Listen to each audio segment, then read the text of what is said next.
Top quality और consistent performance के लिए सिर्फ सिल्वर पंप्स। टॉप क्वालिटी और कंसिस्टेंट परफॉर्मेंस के लिए सिर्फ सिल्वर पंप्स, नाम याद रखना। पश्चिम महाराष्ट्रातून कोकणात येणाऱ्या भाज्यांची आवक जी आहे ती घटलेली आहे आणि त्यामुळे साहजिकच याचा परिणाम थेट भाज्यांच्या दरांवरती झालेला पाहायला मिळतो आहे।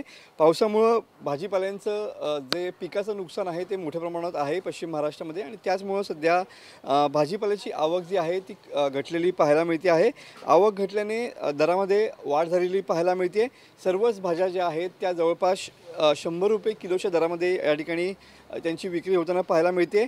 घेवडा आणि गवार सध्या 120 रुपये किलो आहे, तर लसूण सुद्धा सध्या 200च्या घरामध्ये या ठिकाणी पोहोचलेली पाहायला मिळते।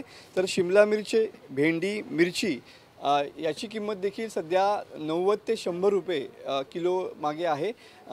सध्या बाजारातली काय पोझिशन आहे, आपल्यासोबत काही व्यापारी आहेत। आता काय सांगाल, सध्या भाज्यांचं प्रमाण घटलंय का, दर वाढलेत का? आवक कमी असल्यामुळे दर वाढले आहेत। कुठल्या भाज्यांचे दर वाढले सध्या? जास्त करून बिन्स वाढली आहे, घेवडा, गवार, आता सध्या मिरची पण वाढलेली आहे। बाकी आहेत आपले बऱ्यापैकी 25 पावप्रमाणे विक्री चालू आहे। बरोबर। काही गृहिणी आहेत ताई, तुम्ही भाजी खरेदी केली आहे, काय सांगाल, दर वाढलेत, बजेट कोलमडतंय? हो सर, दर नक्कीच वाढलेले आहेत आणि बजेट सगळ्या गृहिणींचं कोलमडतंय। सगळ्यात महत्त्वाचं म्हणजे जो आपण ठरवलेला एक दर असतो किंवा ह्या महिन्यामध्ये भाजीसाठी एवढा खर्च करायचा आहे, तर त्या सगळ्या गोष्टीचा दर बजेट सगळंच कोलमडतं आहे। बरोबर आहे। काय सांगाल, आज तुम्ही भाजी खरेदी केली आहे, दर वाढलेत? दर चांगलेच वाढलेत। सर्वसामान्य लोकांना ते त्रासदायकच आहेत, विशेषतः पालेभाज्या आहेत ते तर काय काय मिळतच नाहीत, कारण आपण संपूर्ण कोकणातले घाटावरच अवलंबून आहे। लोकल भाज्या फार कमी येतात, त्यामुळे दिवसेंदिवस हा प्रॉब्लेम वाढतच जाणार आहे।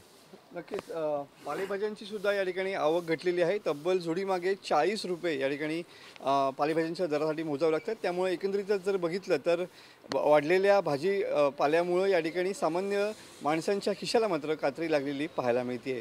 कॅमेरामन समीत गजनेसह मी मनोज लेले, TV9 मराठी, रत्नागिरी।